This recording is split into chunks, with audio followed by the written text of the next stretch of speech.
2021년 애플은 에어태그를 출시하면서 블루투스 트래커의 기준을 사실상 새롭게 정의했습니다.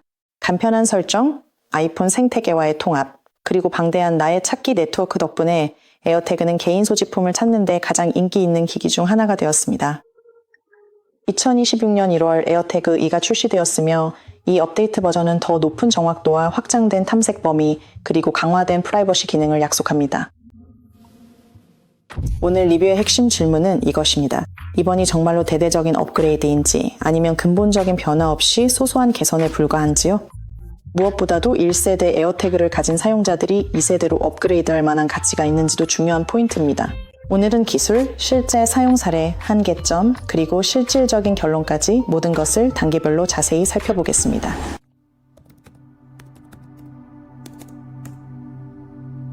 세대별 비교에 들어가기 전에 에어태그가 어떻게 작동하는지 이해하는 것이 중요합니다. 에어태그는 GPS 트래커가 아닙니다. 내부에 GPS 모듈도 없고 심카드도 없으며 위성과 직접 연결되지도 않습니다. 이 기기는 블루투스 저전력, 초강대역 칩, 그리고 전 세계적인 애플 나의 찾기, 네트워크를 이용해 작동합니다. 에어태그가 블루투스 범위를 벗어나면 근처에 있는 어떤 애플 기기 아이폰, 아이패드 또는 맥에 암호화된 신호를 보냅니다. 이 기기들은 익명으로 좌표를 나의 찾기 네트워크에 전송하고 그 후에 앱에서 위치를 확인할 수 있습니다. 여기서 중요한 점은 위치 정보가 오직 애플 기기가 근처를 지나갈 때만 업데이트된다는 것입니다. 이 점이 에어태그를 독립형 GPS 트래커와 근본적으로 구분짓는 요소입니다.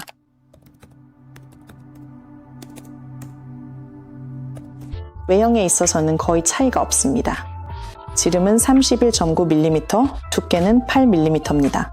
에어태그의 무게는 11.1g이고 에어태그 2는 11.8g입니다. 차이는 미미해서 실제 사용에서는 거의 느껴지지 않습니다. 두 기기 모두 IP67 등급을 받아 최대 1m 깊이의 물에 30분까지 견딜 수 있습니다. 폼팩터가 완전히 동일하게 유지되어 기존 액세서리와 케이스가 호환됩니다. 겉모습만으로는 세대를 구분하기 어렵습니다. 새로운 디자인을 기대했다면 그런 것은 없습니다.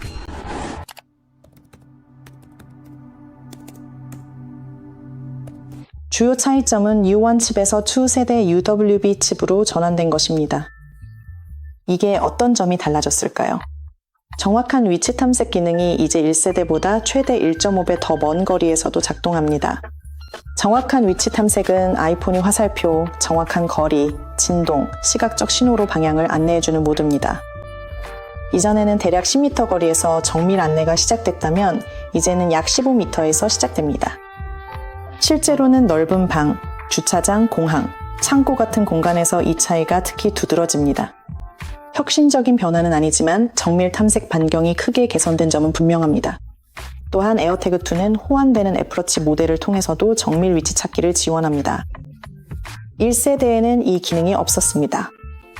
최신 애플워치 사용자들에게는 정말 편리한 활용 확대가 될 것입니다.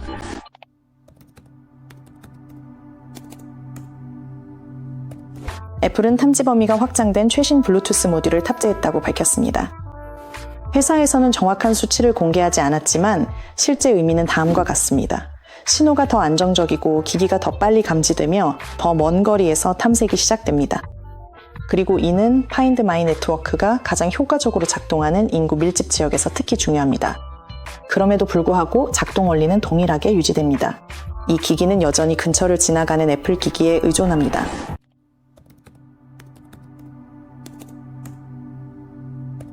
에어태그 2는 이전 모델보다 약 50% 더 큰 소리를 내는 스피커를 탑재했습니다. 애플은 소리가 최대 2배 더 먼 거리에서도 들릴 수 있다고 주장합니다. 실제 사용에서는 이 점이 생각보다 더 중요한 업데이트가 될 수 있습니다. 첫 번째 세대 제품은 트래커가 여행 가방 안에 있거나 소파 밑에 있거나 주변이 시끄러운 환경일 때 소리가 잘 들리지 않는 경우가 있었습니다.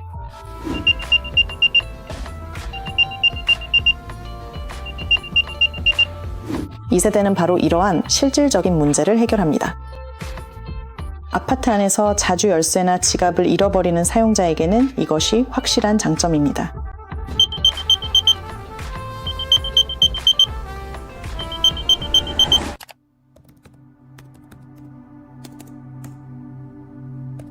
첫 번째 에어태그가 출시된 후 원치 않는 추적 사례로 인해 이 기기는 비판을 받았습니다.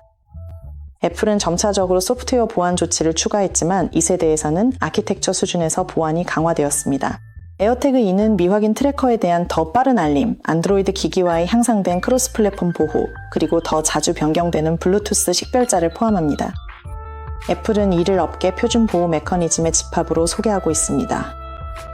만약 프라이버시 측면이 중요하다면 2세대 제품이 더 현대적인 수준의 보호를 제공합니다.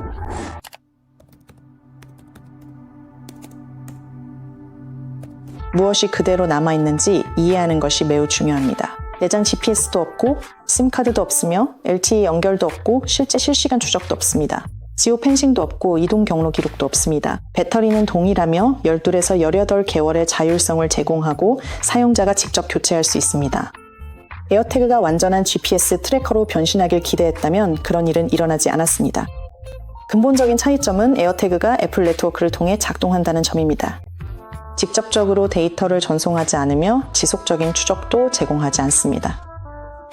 GPS 트래커는 위성에 연결되고 LTM이나 유사한 네트워크를 사용하며 좌표를 독립적으로 전송하고 즉각적인 알림을 지원합니다.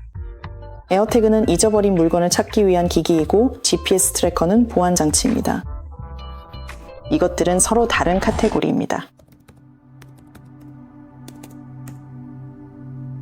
근본적인 차이점은 에어태그가 애플 네트워크를 통해 작동하며 데이터를 직접 전송하지 않고 지속적인 추적을 제공하지 않는다는 점입니다. GPS 트래커는 위성에 연결되고 LTM이나 유사한 네트워크를 사용하며 좌표를 독립적으로 전송하고 즉각적인 알림을 지원합니다. 에어태그는 잊어버린 물건을 찾기 위한 기기이고 GPS 트래커는 보안 장치입니다. 그리고 이것들은 서로 다른 카테고리입니다.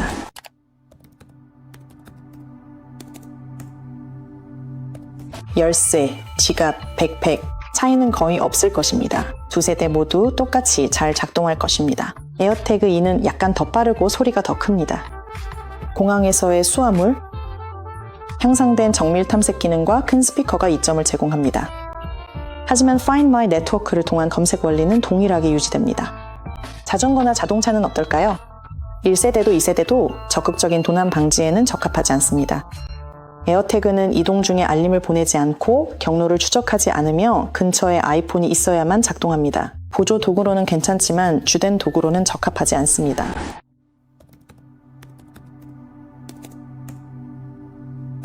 에어태그 2는 애플 2030 프로그램을 중점으로 제작되었습니다. 이 기기는 85% 재활용 플라스틱, 회로 기판에는 100% 재활용 금, 그리고 100% 재활용 히토류 원소가 사용되었습니다. 포장재는 전부 섬유 기반이며 환경적인 측면을 고려하는 분들에게는 긍정적인 요소입니다. 더 큰 소리의 스피커가 필요하거나 정밀 탐색 기능을 자주 사용하거나 검색 지원이 되는 새로운 애플워치를 가지고 있다면 업그레이드는 정당화될 수 있습니다. 최신 프라이버시 보호 조치가 중요하지 않거나 기존 에어태그가 완벽하게 잘 맞고 분실물 찾기가 집 안에서만 이루어진다면 굳이 업그레이드할 실질적인 필요는 없습니다. 에어태그 2는 혁명적인 제품은 아닙니다. 정확하고 신중하게 진화한 제품입니다. 개선된 점으로는 더 넓어진 정밀 탐색 범위, 더 커진 스피커, 그리고 업그레이드된 칩이 있습니다. 프라이버시 보호 조치가 강화되었지만 기본적인 구조는 그대로입니다. 애플 생태계에서 처음으로 블루투스 트래커를 구매한다면 에어태그2가 논리적인 선택입니다. 이미 1세대 제품을 가지고 있고 아무 문제 없이 잘 사용하고 있다면 굳이 교체할 필요는 없습니다. 여기서 업그레이드 여부는 필요성의 문제가 아니라 편의성과 세부 사항에 대한 본인의 기준에 달려 있습니다. 그리고 이것이 솔직한 결론의 근거입니다. 에어태그 2가 더 나아졌지만 1세대를 자동으로 대체할 만큼의 변화는 아닙니다. 이상입니다. 시청해주셔서 감사합니다. 좋아요와 구독 부탁드립니다.